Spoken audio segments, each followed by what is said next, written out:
Yeah, good morning, everybody. Good morning, at least in Germany and Europe, and good afternoon already in China and Asia. Very happy to welcome you to our first webinar after a longer summer break. We are here today to talk about changing business conditions for German companies in China with two distinguished experts, Butek from the German Chamber and Herr Sommer from the German Center in Shanghai. I'm here with my colleague, as always, Rüdiger von Rosen. We will moderate this together. He will introduce the speakers in a second. The procedure, I think, is well known for everybody. We have first introduction of the speakers together, probably around half an hour, and then we have maximum half an hour for the Q&A session. The background of this webinar today, it's going back to a report. This was published by the German Chamber at the beginning of this year, I think. The new China story, short-term instability, long-term strengths. And as we all know, a lot of things has changed in the last years in China, and of course also around China, the global tensions, strategy of de-risking, but also, of course, Chinese companies have become much more competitive. I mean, most prominent at this very moment, surely the car market, especially the e-car, the electronic car market. And also what is also a matter, of course, is the overall macroeconomic development of China. It seems that somehow the golden age of China growth is over. It's maybe too hard, but it's of course a challenge, and a recovery after the liberalization of the COVID policy is not really strong. So this is a little bit the background. So domestic one on the micro level with companies, but also on the macro level, international one, as well as the business cycle in China. Having said that, and this is all challenges for German companies, for all companies, of course, working in Germany. But I hand now over to Rüdiger von Rosen. He will give a short introduction of the speakers and then hand over to the speakers. So Rüdiger, the floor is yours. From my side as well. We have planned this webinar early July, but had a fire alarm. But I was most impressed, Mr. Sommer was here, that within 1.5 minutes, the building was empty, and the firefighters had been there in 5 minutes in total. We repeat this because it is quite necessary to give ideas and opinions and voices from China, from Shanghai, from the experts to the audience. And we start with Maximilian Butek, Executive Director and Board Member of the German Chamber of Commerce. He is in Shanghai already, and I give you the floor. Thank you very much for the invitation to speak this morning or tonight when we look at Christian Sommer and my time. Nevertheless, I think it's a very good initiative what you're doing here. China is changing a lot, of course, and everyone's talking about, but it seems that in the public discussions, it might be here and there difficult to understand the real implications. So we, together with Roland Berger, the consulting firm, published a report where we used a quite simple concepts. So first we looked into the past, where did China come from? Why did China become so successful, etc. Then we looked what happened the last 3 to 5 years, and then we're trying to predict the future. Trying to predict the future in China might be only good for idiots, but because it's changing so fast and it normally doesn't come as expected, but we tried anyways by the methodology basically to look into the fundamentals of China, and also spoke with over hundreds of German companies here in China to get their opinion, and also how they are dealing with this situation, because huge uncertainty is the nightmare of every entrepreneur. So it was for us interesting to figure out if there are clusters how companies are acting on that. So let me maybe start where China comes from. We went back more or less the last 30 years. A breakthrough, of course, was the participation of the World Trade Organization. Nevertheless, the last 30 years are quite representative. We identified that China more or less, or China's growth more or less relied on four major characteristics. The first was the low labor costs in China. I can give you some statistics in 1990 compared to the US. The labor costs in the US was 46 times higher than in China. So that was the time when all the international, after the opening up of China, that all the international companies came to mainly manufacture here. What was also beneficial for manufacturing back then was that there was almost no environmental regulation. So everything which was already prohibited in the States or in Europe, in Germany, was still rather lax handled here. Then when we compare the high capital productivity, so we mean by that how productive is your capital you are generating, which was in China always quite high. I come back to that point later. And that China in general was characterized by a limited total factor productivity. So all the factors you put in the production, the outcome was relatively limited. Now, 2020, the labor costs were only 6.5 times higher in the US. And in 2020, we had already more than 130 laws which regulated environmental protection. Though the capital productivity is still 25% higher than in the States, while the limited total factor the total factor productivity is in the States still 58% higher than in China. Especially the high capital productivity seems to be a major concern currently. As you probably followed, and I think during our last webinar we already talked, the property sector quite suffered from new regulations from the Chinese government, which more or less limited the productivity when it comes to real estate and the property market. Christian Sommer is there an expert. They not only benefited from it, but he comes from the industry, so he probably also can elaborate on that. To make it short, for a company, it was way more profitable for a Chinese to manufacture goods, sell those goods with almost no margin, use the order books, going to the banks, getting credits, using this leverage and buying property, land, etc. They also got cheap or free land from the local governments, way more than they needed, because the capital gain from that was that high, which you could never achieve with normal production.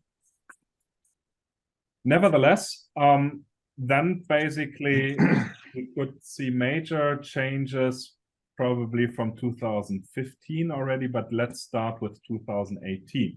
Under the Trump administration, you remember the trade war started, and back then already German companies and international companies thought that this idea of global supply chains might be quite dependent on political goodwill, let's call it that way. And by the start of the trade war, it became quite sensitive, this topic, to use only China as a manufacturing hub. You remember we had the high-tech sector challenges where Alibaba was attacked, Didi, the digital education sectors, the offline education sectors, etc., and the climate emergency came into public, and there was quite an unrest that we cannot continue under these conditions. 2020 till end of 2022, zero COVID was initiated, while we had from the beginning of 2020 till 2021 beginning, basically no COVID here, more or less. We had a relative normal life. All the restaurants were open. We could more or less travel with some disruptions, but not significantly.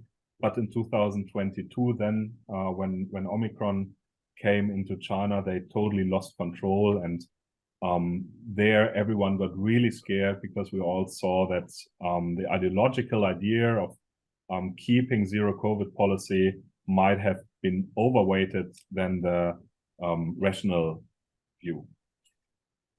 This led to many supply chain disruptions. Inflation is definitely triggered partly by these supply chain disruptions. Factories here were closed, ports were could not deliver, etc. anymore.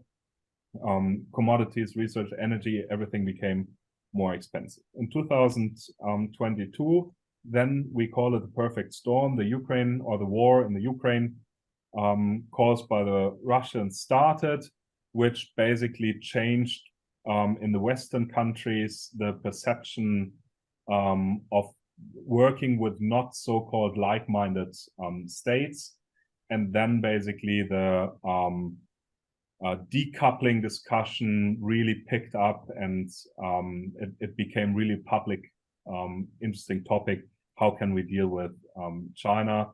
And it looked like that the Western countries were quite aligned on that, with some exceptions. I said the lockdown increased, the property market collapsed, more or less. The consumer confidence decreased dramatically. And then everyone thought, Christian, you know, there was no other topic than when will the borders open, when will the zero COVID policy end? And all of a sudden, overnight, they changed the regulations to no regulations. Everyone got sick in China for 3 to 4 weeks, and then everything was back to normal, as it never has happened. The problem on that is, of course, everyone thought now the economy will pick up, people start spending, the confidence of the business will increase, etc. And this didn't happen. The business sentiment, the confidence decreased dramatically, the consumption decreased dramatically. While we have to say that the consumption, of course, was also driven by the collapse of the property market. So Chinese started to increase their savings into their bank accounts, because there was a lot of uncertainty in the market. And now the latest figures shows that there were slight increases now in consumption, also in production, comparing though the foreign direct investments into China and exports look dramatically bad. What is behind that? And now coming to the new China story, as we call it. As I mentioned before, and I think I still have 5 minutes, right? If not, someone gives me a sign.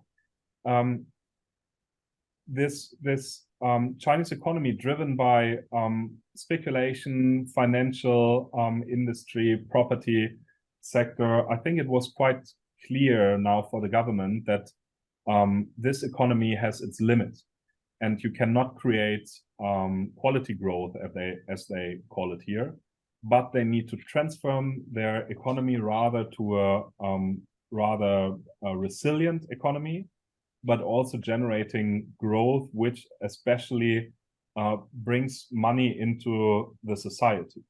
Now, we also, not only in Germany, but also in China, we have the demographic changes, so people getting older and older, workforce is getting less, etc. So what does the government basically do since 2020? They focus, from our point of view, on 3 major issues. The first one is that they focus on a modernization and upgrade of industry. So what I said before, that the total factor productivity is so low, they really try to push this now to upgrade the industry, to create value added, and therefore also, if they increase the productivity, to also being able to sell higher salaries, or to pay higher salaries to their employees. This specific topic they call here common prosperity, which basically is meant to, we strengthen the middle class. We want to go away from only very few super rich people to a medium wealthy middle class, but as they want to increase the productivity, everyone could earn more, and therefore make the domestic market more resilient from external factors. This was also mentioned under dual circulation, etc. We don't hear that word that much anymore, but this is exactly happening now, focusing on the domestic markets, giving higher salaries, increasing purchase powers. But for this, of course, you still need exports. And being reliant on exports is not quite easy in time where you are in trade war, in diplomatic wars, in geopolitical questions, etc. So for now, I think it's very important for us to look into the global south. What is China doing in the Emirates, in Saudi Arabia, in this whole region, what it's doing with the BRICS plus countries. And we saw that how Biden reacted to that on the G20 summit, that he notices what China is trying to do there.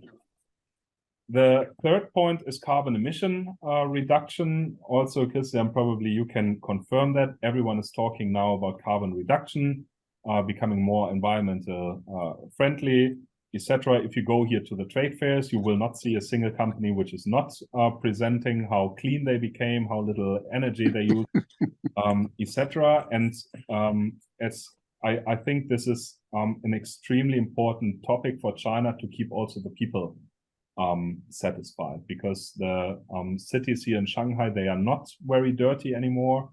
You can see the blue sky from time to time, and that's also what the people expected. And especially if China wants to continue being an export nation, other countries like States and European Union will also expect that from Chinese suppliers, that they can prove what they are doing to reduce carbon emissions. I still have some data, but my time is running out. I would prefer to rather hand over to Christian Sommer, that you give your impressions, and that we especially have enough time then for questions. But first, back to Frankfurt. Thank you very much. And I'm excited for the discussion then afterwards. Thanks a lot, Mr. Butek. I make it very short and hand over to Christian Sommer, because we are all interested what is really going on and how it will affect our companies. And the mood is completely different, as we know. Mr. Sommer, it's yours. Yeah, thank you very much. I obviously can most of the things Max has said basically nearly to 100% obviously confirm, because he is also in China, in Shanghai, and even traveling like me around. So therefore, it is also his own experience and not only put into the story, the new China story. However, I do have a little, of course, then when I first see this paper and I see the new China story, and I read in the preface, the old China story is gone. So I was a little bit, I say, wow, you know, what a prediction to make now, to say that any old China story is gone. So then, of course, it was quite good explained. So, and I think Max Butek already put this more in perspective. It's not like, you know, like a Zeitenwende, you know, they're gone, you know. So it's more like a gradual development over not only years, we also can say decades. And therefore, Max, exactly, you have outlined all these developments, and I believe that's perfectly right. And just saying a few words, Max, also what you have said, it's true. Carbon reduction topic is definitely a hot topic. And we as the German Center, for example, we have invested 3.5 million just recently this year into a solar panel roof. And the tenants welcome it. And that, you know, is very important to keep updated. I believe 10 years ago, I will not say nobody took care about these kind of investments, but much, much less attention on that part. Yeah. Again, as Max already outlined a lot, what gradually has changed. Let me just therefore focus on a few things which maybe not have outlined that in particular. So I do believe that it's too early to say that any growth model is over, and the investment and consumption, which obviously right now is not working as well as in the past 10, 20 years. Question is, really, can we say that's over for good? Why is BASF investing 10 billion? Why the big global players investing billions in their fields, medical, chemical, car industry? Because they believe the consumption is over? So I just want to say that at least I think it's a little bit bold to say somewhat old story is over if we point on investment and consumption. Obviously, currently, economy is not running as good as before, but to say it's over, I think that's much too early to predict. However, one thing, as to my opinion, is the investment condition, the investment climate is not as good in China as it was before. We have too many laws which are not clear in the content, and the political risks outlined in certain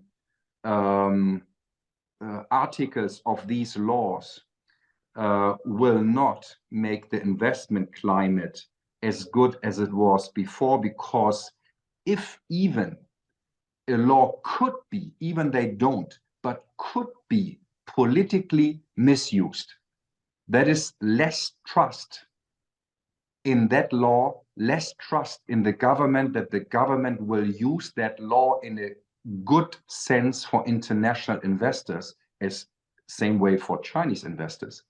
So I would say this is something which is definitely new. I do believe that the investment climate, the current investment climate, guided, I would say guided by the new laws we're having, data transfer, espionage, etc., is not as good as before. And yes, from that perspective, I do not see that these laws in the future will be much better. So therefore, that is a long-lasting development, which puts a little bit of minor on the China development and the decision-making whether or not to invest in China.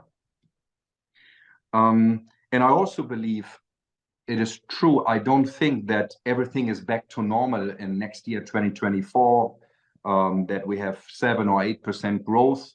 However, I think we have to put it in perspective. I mean, China is now #2 in the world. So from the real figures, from the real volume, from the real GDP, a growth of 3-4%, of course, is already tremendous if China could maintain these kind of growth figures and would outpace a lot of so-called potential countries where now the German economy should invest in. So I have my doubt that this is a clever mitigation of risk, just basically because these markets, to develop these markets, the companies will have thought before whether to go there or not. So is that really mitigating the risk? I have my doubts. So we are still, and I think Max has already outlined this, we are still in the aftermath of the COVID. And therefore, if there's any important question, I would say, due to the COVID time, due to the less exchange between Germany and China, what kind of outcome do we have which have negative impact for the German companies in China?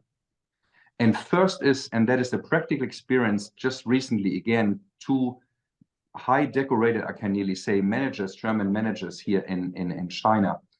They will not continue work for the companies because seemingly the German companies have lost a little trust in this, what the headquarter just got reports but didn't see with their own eyes. There was no personal communication in a way which was before. And this, I can say, is what a lot of managers have talked to me, both Chinese and German, being always in China, that the communication, the trust between the headquarter and the management in China is less than before. And I only can hope that the next year, 2024, and already some is ongoing, will, with further traveling, will fill up this gap, because that is important to make solid, good decisions, not good decisions for China, good decisions for the German companies. Want to conquer further the market, want to further grow in the Chinese market, and therefore you need the input from the market here. And I think we have the very best examples. You remember when we had the China auto show, and now we have the IAA in Munich. The media calls, oh, now the German, car industry, they're waking up and they didn't expect these cars, the volume and etc. So what? The German managers from all companies being involved in the car production, they have weekly sent reports to Germany. What is the actual situation in China? How many Chinese competitive cars are in the market? How far they are developed, the electronic, the IT, what they cost, everything.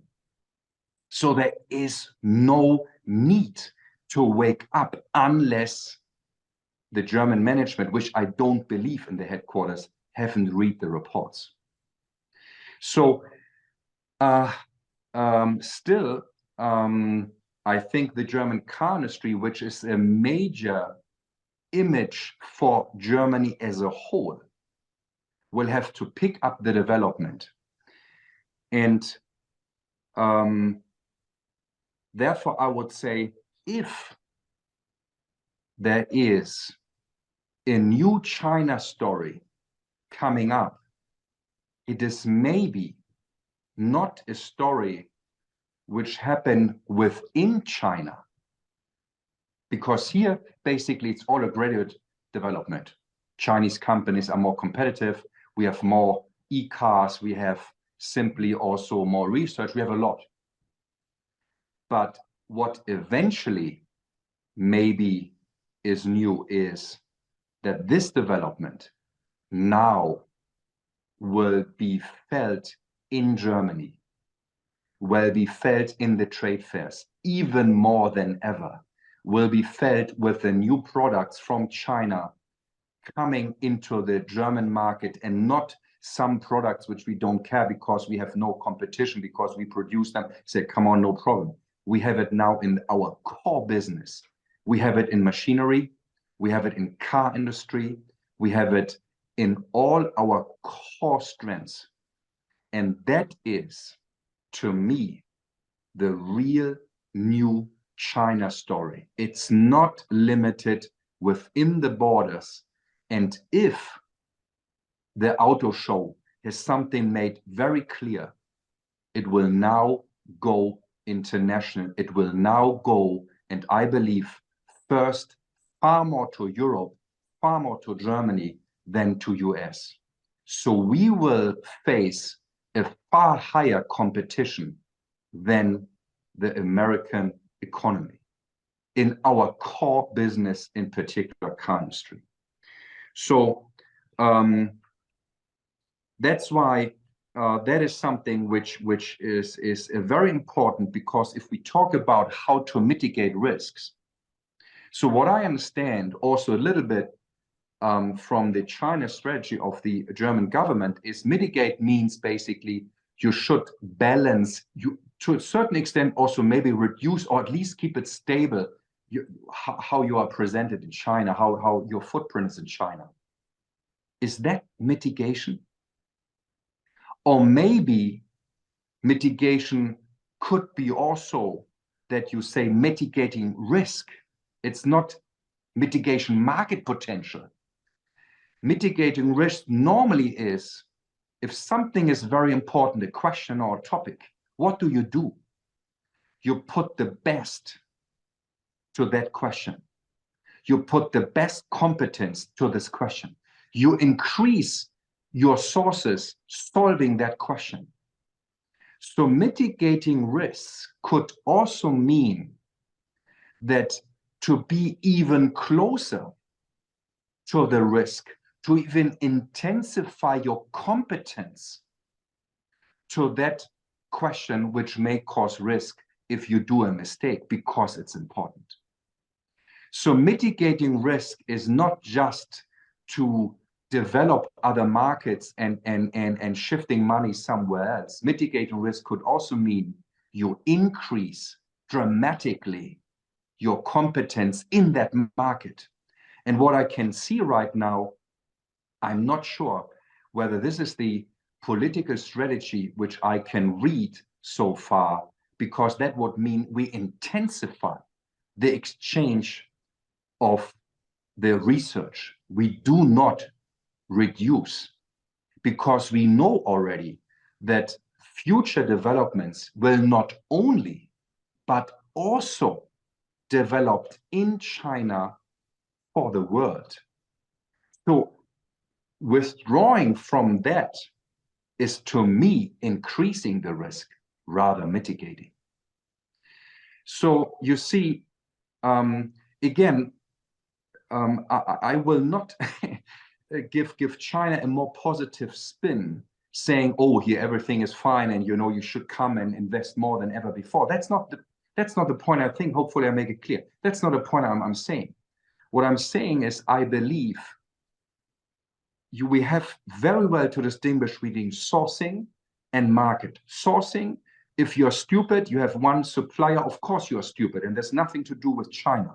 You should have at least 2 or 3 or 4. So that is normally what a company is doing. The market, you would be stupid if you do not use your potential you do have in the market. And I think fair to say there's hardly any other market around in Asia or in the world which can compete, other than America, maybe, and whole Europe, maybe with the Chinese market. So as a result, just I would say we have to talk about mitigation. We have to talk about de-risking. What does it really mean as content? And we have to talk about the investment climate and the combination which is done in China to put politics and economic framework together. Thank you.